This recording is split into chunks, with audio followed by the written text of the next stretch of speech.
The most efficient level of frequency from a cost per or ROI basis is that frequency level of 1. And the reason for that is it's definitely true that as you see an ad more times, you become more and more likely to eventually convert and purchase. However, if I see an ad once and then twice, I need to become at least 2 times more likely to convert for that second impression to actually be more efficient and worth it than the first impression. Marketing Architects. Hello, and welcome to the Marketing Architects, a research-first podcast dedicated to answering your toughest marketing questions.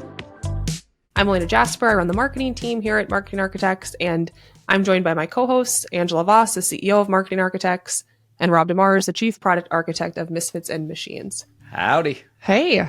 And we're joined by a special guest, Jordan Rossler, our VP of Media Analytics at Marketing Architects. Hey guys, thanks for having me. Yes. Capital S on special guest. Major brains joining the pod today. Excited to chat with you guys. Let's get into it. Get your calculators out. You're going to need them. What's a calculator? Yeah, get out ChatGPT. Okay, we're back with our thoughts on some recent marketing news, always trying to root our opinions in data, research, and what drives business results. Today, we're talking about one of our favorite phrases and principles at Marketing Architects: everything works at zero. Which means if media is effective, lowering its cost makes it dramatically more efficient. More attention for fewer dollars means better results. And I'll kick us off, as I always do, with some research. A couple of years ago, we released a report called Reach, Revenue, and ROI. And to this day, there's one section of that report that continues to come up again and again in conversations with clients, in strategy meetings. It sparked debate then, and it really still does now. And that section was titled, "The principal determinant of TV's ability to drive ROI is cost." It was maybe the most controversial part of that report because it challenged a lot of long-held assumptions. Marketers, we love to talk about performance. We optimize for conversions, click-throughs, response rates. But in this section, we flipped the script. We said, that's all great, but none of it matters if you don't factor in cost. Because everything works at zero. If media were free, most campaigns would look like rock stars. But that's not the real world. And to make the point stick, we've used a few different analogies for this one, but in the report, we like to say, imagine that Steph Curry, pick your player, Steph Curry, LeBron James, Anthony Edwards, gets one shot at the free throw line and you get 100.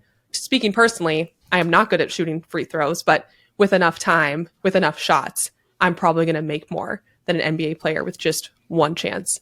And that's how we think about targeting and cost. The report goes on to show that TV, it's not always the expensive dinosaur that people think it is. In fact, we found that Marketing Architects clients reached the same scale as Fortune 100 advertisers like Walmart, IBM, but at a fraction of the cost. So with the right media strategy, TV can outperform even digital on efficiency. So the bottom line is the price you pay determines the value you get. That's what today's episode is about, why cost matters, and how it changes what you think is working. All right, so this is the sort of concept that makes sense in theory, but as marketers, we constantly make decisions that stray from this principle. We pay more to target an individual when we could reach a broader audience and include that person for more. We overvalue certain kinds of media when we could reach the same audience for less elsewhere. Like all things in marketing, this debate is extremely nuanced, but Ange, what do you think are the main reasons why there's so much pushback to this everything works at zero principle? I don't know. That's why Jordan's here. Boy, You sound like me.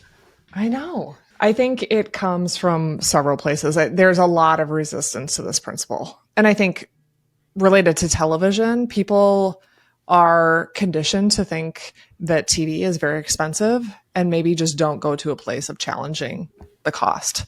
I think it starts with how marketers are trained to think.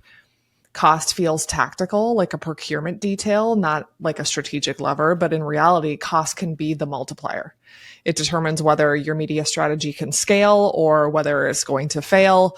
I also think there's a deep-seated bias that the more expensive the media, the better the media, the more premium, the more precise. But in media, price often signals complexity, not quality. And then there's this fear of waste. Broader, more efficient buys can look risky because you're not narrowly targeting your core audience, but that waste is often where your future consumers live. I also think that legacy metrics like CPA and ROAS sort of reinforce that bias. They reward short-term wins that ignore that long-term efficiency play, the ability of those impressions to drive future customers to your brand.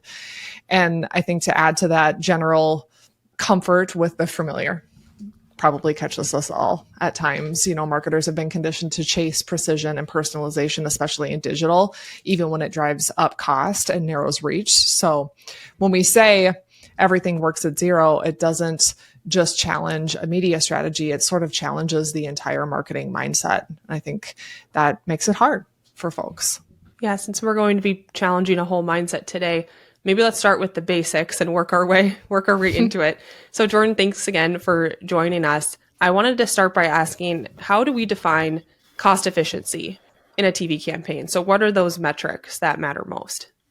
Yeah, it's a good question. I think one of our beliefs around here is that CPM is king, right? And so CPM is kind of at the top of the list of the lowest cost it takes to go and reach the most number of people is 9 times out of 10 going to be the most effective way to buy your campaign. I think an alternative way to look at that, TV is bought in terms of TRPs or GRPs a lot of the time. And so the cost per point in one of those metrics is another great metric to just say, how many dollars does it take to go and reach a ton of people of our audience? And then obviously seeing the down funnel impacts on ROI at the end of the day is another good way to evaluate how efficiently are we doing what we need to be doing. So that phrase, CPM is king, is normal around here. But if you put that out into the marketing world, people would probably get very mad because that's not a widely held belief. And part of the reason is because we only buy TV advertising media. That belief would change depending on what you're buying a bit, I would think. But most people listening to this podcast have never bought TV advertising themselves. Their brands might have never dabbled in it, and it has some oddness to it when it comes to pricing. So could you walk us through how is TV priced and how does it differ from digital pricing? Yeah, I think it's important to distinguish between the linear and the streaming side. So on the linear side, you are offering a rate upfront before your ad even airs. And so what's important is to try to project how many people are actually going to see this so you can estimate a CPM on the front end versus on the streaming side. It's a more one-to-one basis. So you're bidding for people as they're viewing. So you can kind of lock in a various CPM or at least a CPM ceiling so that you're never crossing that boundary that you've set for yourself. But in linear, if no one tunes into the show, you just paid hundreds, thousands, millions of dollars for no one to see it, and there's really nothing you can do. So that's a difference there between linear and streaming. I think where the premiums come in on the linear side, there's more premiums when targeting specific geos like DMA or state level targeting. That's where some premiums can come in. On the streaming side, geography isn't really as much of a premium, but where costs can really start to add up, and this is kind of a hot topic that I know we'll get into later today, is around the targeting of specific audience using first and third party lists and things like that to get really honed in on a target audience. That's what can add a lot of premiums to the tune of more than 2 to 3 times a normal CPM if you had a very general, broad targeting line. So while we're on the topic of CPM, I mentioned this a little earlier, but I wanted to talk about this elephant in the room, which is just because something's cheap doesn't mean that it works. And that's usually a big pushback we hear to this principle is, well, I could go buy millions of impressions in display ads that nobody's ever going to see. So we know that just because something's cheap, it doesn't mean that it's going to work for your brand. How do you evaluate if media is both cost effective, but also high quality? Yeah, you're totally right there. I think a low CPM really comes down to 2 things, right? Number one, is the media performing from a ROI standpoint? And is it generating unique reach? Or are you only hitting this really small pocket of people over and over again at a low CPM, which is great, but not really expanding your reach and doing what we want TV to do in the first place? And the good news is we can leverage ACR data to measure both of those things and see, is there down funnel response coming in, but also how wide is the reach that we're actually hitting? How big is the footprint that we have? Are we just hitting a really small pocket of people on a couple of networks over and over? Or are we competing and getting our share of voice out there relative to our competitors and the level of spend and impressions that you're hitting to keep those impressions accountable? And what we see is that as long as you have a very diverse buy, a lot of different stations, a lot of different day parts, that reach is going to inherently come by hitting as many people as you possibly can. I liked what you said about a low CPM is only as good as who you're actually hitting. And TV is, lucky for marketers in TV, a bit of a different case than digital, typically as far as knowing who's watching. You said ACR. I just want to make sure that we define that. That's automatic content recognition. Can you give a quick explanation of that? People might not know what it is. It's basically leveraging a pool of smart TVs that are automatically detecting the linear feed that you're watching. And so we know on those millions of TVs, what are you watching? When are you watching? And are we hitting you with our ads? And how many people are we hitting with our ads at a given point in time? And are we uniquely hitting people with ads on certain networks and programs? Or is it a really small pool of just, a subset of those TVs? While we're on this topic of media quality, and I wanted to ask you, do you think that some marketers avoid this more cost-effective media because they think it might reflect poorly on their brand, or they just assume that it's low quality? Yeah, I think that's a part of it. There's a fear that cheaper media reflects poorly on who they are, their purpose, their brand in general. If you're not paying a premium, you're somehow devaluing what you stand for. It's a pretty flawed assumption, in my view. I think in media, price doesn't necessarily reflect quality. It often reflects things like scarcity, availability, targeting complexity, or how premium the seller wants it to feel, perhaps, not whether it actually performs. So, and I just think, if you think about your own viewing behavior, we watch a lot of content. So, of course, we watch NFL football. We watch tentpole events. We also watch non-tentpole events and non-NFL football. And can you recall a time where you see an ad for a brand and go, well, geez, I was thinking great things about that brand until they fell outside of NFL football, and now I don't feel like that doesn't happen. No, never. So, I'd argue that choosing efficient media isn't a sign that you're cutting corners. It's a sign you're making sure your dollars are working as hard as they can possibly work. When we talk about low CPM is king. One of the biggest benefits of that is that you can get more reach for your dollar because you can hit more people. We recommend doing that instead of hitting the same people more often. And in our data, we've seen that the most efficient frequency level is a frequency of 1. So Jordan, why do you think that is? And how does that show up in our actual response data when we're evaluating performance?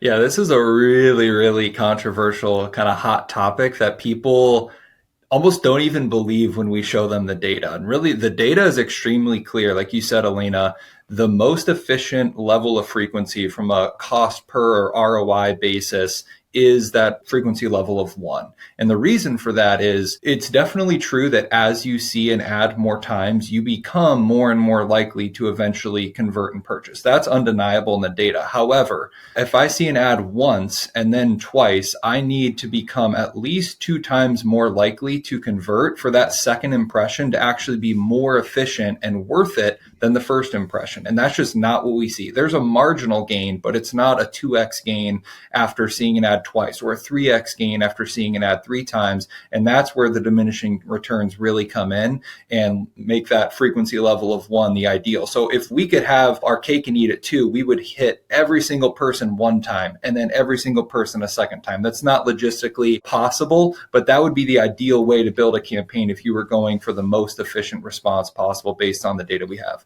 That breaks my brain a little bit. I like how you explained it but your second frequency, you're right. Like even if people are more likely to convert, you've already paid for the first frequency, right? Is what you're saying. So like for each one, maybe some marketers think of it as starting at 0, but you're not. You have to take into account the cost that you've already paid to hit them once. So yeah, that is that is a controversial topic sometimes. But Rob, I wanted to ask you about this because if marketers, we believe that the most efficient frequency is 1, does that change how you build creative for a channel like TV where you can really do that? Because I think that sometimes we hear creative best practices as like nurturing people, right? Through creative and maybe changing the storylines. And do you think marketers, should we be focused more on giving consumers a reason to buy right away if we're going to subscribe to this principle? Well, people are going to disagree with me on this, but I am an expert in my opinion, so deal with it. 99% of ads, regardless of frequency, should be able to stand alone. If you've got an agency who's kind of selling you on the slow burn creative, where you don't really need to know who it is for because it's so darn clever, and there's this payoff that the customer's going to have once they've seen the ad for the 12th time in combination with all the other ads that are in the campaign, they're overestimating their own creativity. And quite honestly, they're trying to impress their friends in the industry that they did a campaign that wasn't so on the nose. Some advertisers have enough budget to toss in the toilet to flex on pure brand subtlety, but that's really the exception, not the rule. Every ad should have to sing for its supper. And that doesn't mean the ad needs to lack creativity or suck. It's the opposite. It means every ad has a job to do, and that's to grow a brand, both short and long term. Rob, I think that it's funny you say that sometimes that's more for the industry than for consumers, because I see examples a lot in the advertising trades of campaigns like this that build over time. I cannot remember a single one that I've seen as a consumer that I remember seeing things where you're confused though, where like clearly you were in the wrong stage of the journey. You're like, what is this? But I see examples of that all the time, but I actually can't think of one where I was like taken on, because it's so hard to actually hit people in a sequence too. Which, speaking of that, of trying to target in a sequence, we talk a lot about the hidden cost of targeting on the podcast. So Jordan, could you explain what is it that makes targeted media more expensive? Yeah, I think a lot of the stuff Ange hit on earlier on the linear side from a scarcity and premium standpoint certainly factor in. And I think on the streaming and CTV end, higher levels of targeting just require a lot more additional data sources to be brought in to create those lists of people to hone in on things beyond just age or gender. And so all of those come at a cost, in addition to in the bidding process and in the bid stream, when you see all these impressions coming by, you need to kind of get yourself to the top of the line to make sure you're winning the bids of the people that are on those lists. And so that comes at a premium as well, to hit the right people at the right time. And then the burning the stick at the other end too, you're also getting less reach in the process, which hurts your results. So you're paying a premium to get less reach, which is two strikes against you from everything that we've seen in the data as the best way to drive efficient response. So we brought Jordan here today to get into details. So that's what we're going to do now, because I am curious about this. What is the process? Like, once we buy into this principle, we're going to approach a channel like TV this way. How do you show that a lower cost buy actually outperformed a more expensive one? Probably my favorite analysis that we do is leveraging the ACR data that we talked about for not just our clients, but looking at their competitors or prospective brands as well, and pairing that with third-party TV spend data to say, okay, here's how much you guys are spending in TV to go and hit X number of people X number of times. And you can put everyone on a level playing field and say, of this pool of millions of TVs that we have access to, how much media saturation do you have out there and how much are you paying for it? And then compare, how much did it cost brand X to go and get 60% reach versus one of our brands to go and get that same amount of reach, and do a pretty easy analysis of a cost per point there from a TRP and reach standpoint. And then we always get the question of, yeah, but is that 60% of people that you're hitting, is that the same high quality group of people? Surely it can't be on this premium brand on those NFL airings going and hitting the same people. And the beauty of the ACR data is we can look down to literally a device and household level.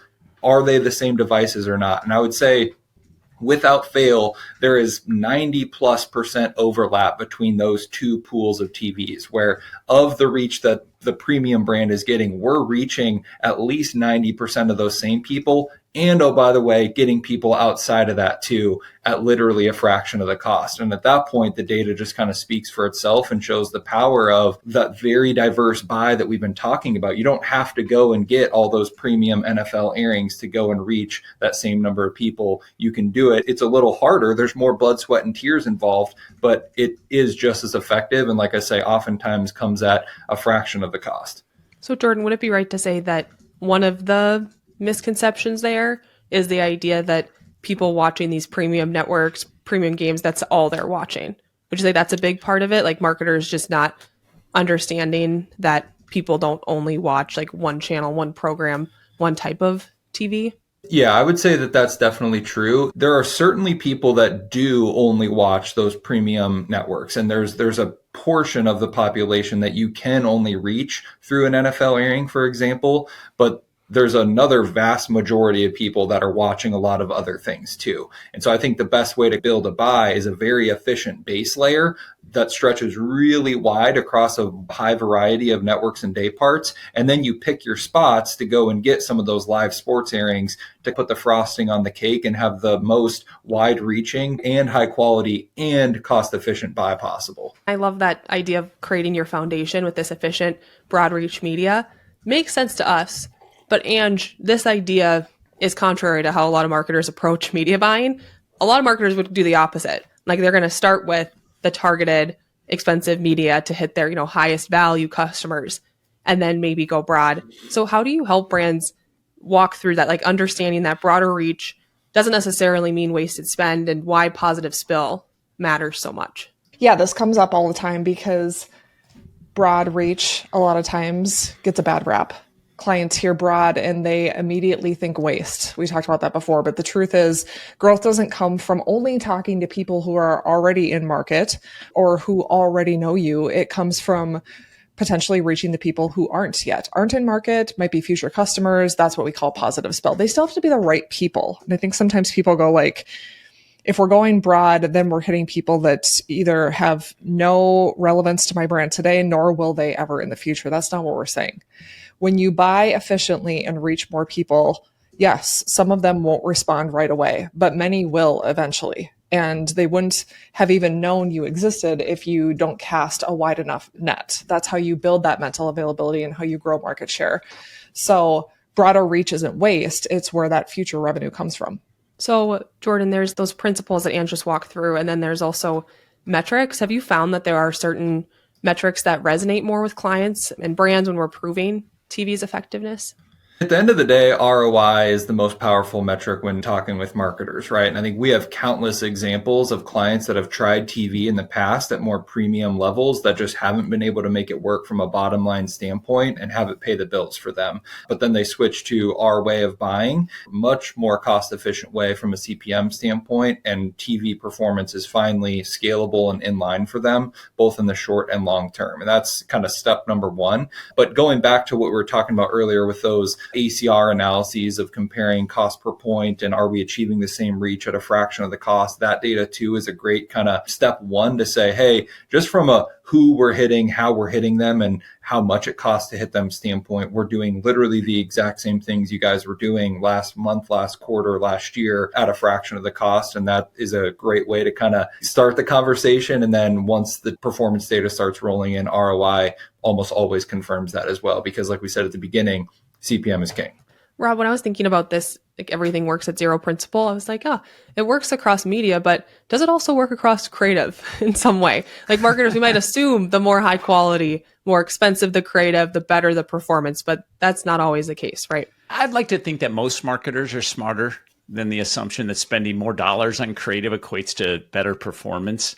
It's kind of like saying the more you spend on a car, the better a car will perform. And I think the Maserati has proven that is absolutely incorrect. It costs like 90% more than a Toyota Corolla. Yet a Toyota Corolla won't leave you on the side of the road looking like a rich moron. So, I don't know about you. I'd prefer driving a smarter spot with better performance than an overpriced spot that's shiny on the outside and broken under the hood. I don't think anybody would disagree with that, right? No, I don't think so. That's not too controversial. I'm still getting over the Toyota Corolla example, but that's great.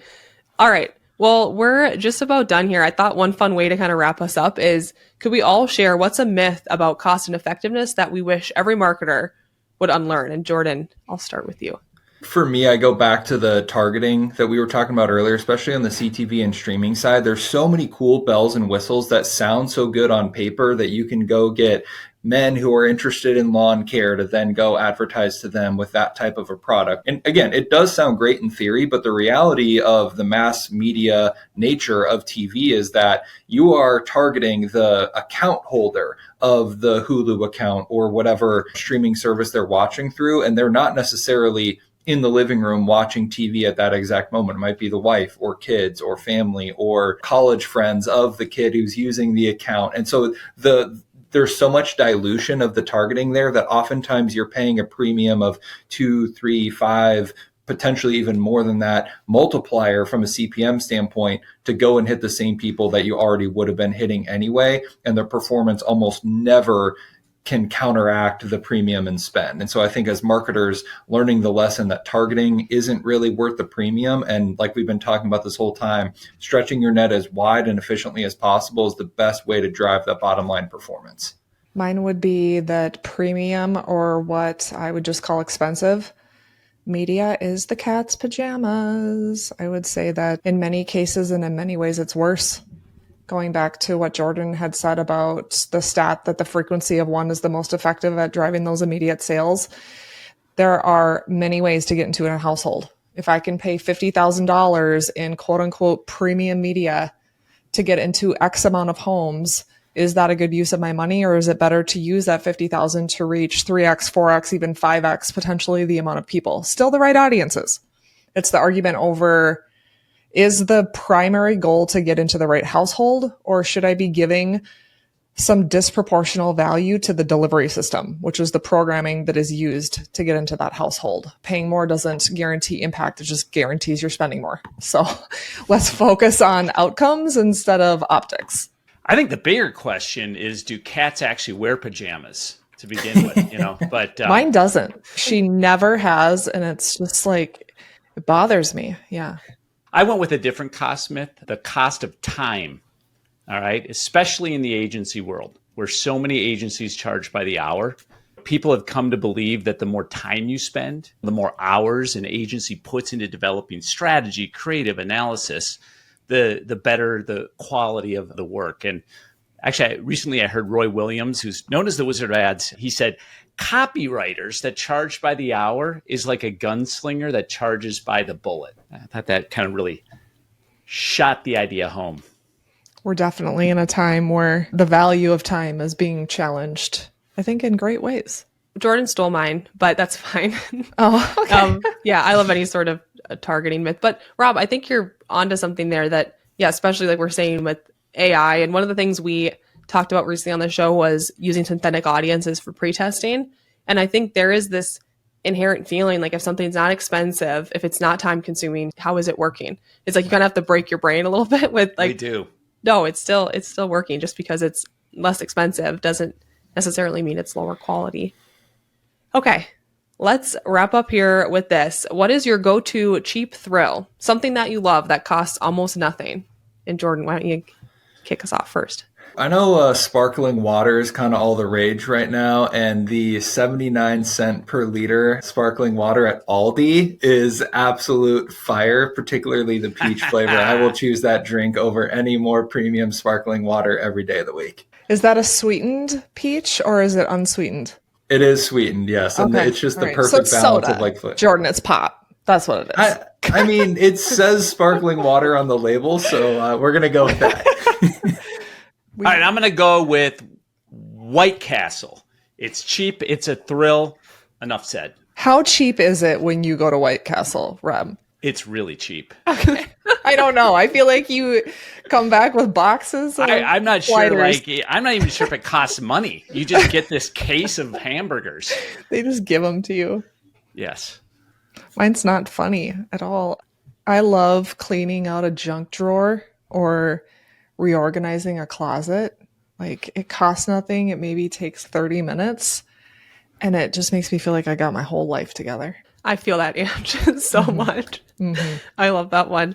Yeah, mine is I love to watch my dog just run like crazy. You take your dog to a dog park and you like really let them loose. I just love that. Like they just seem so happy and free.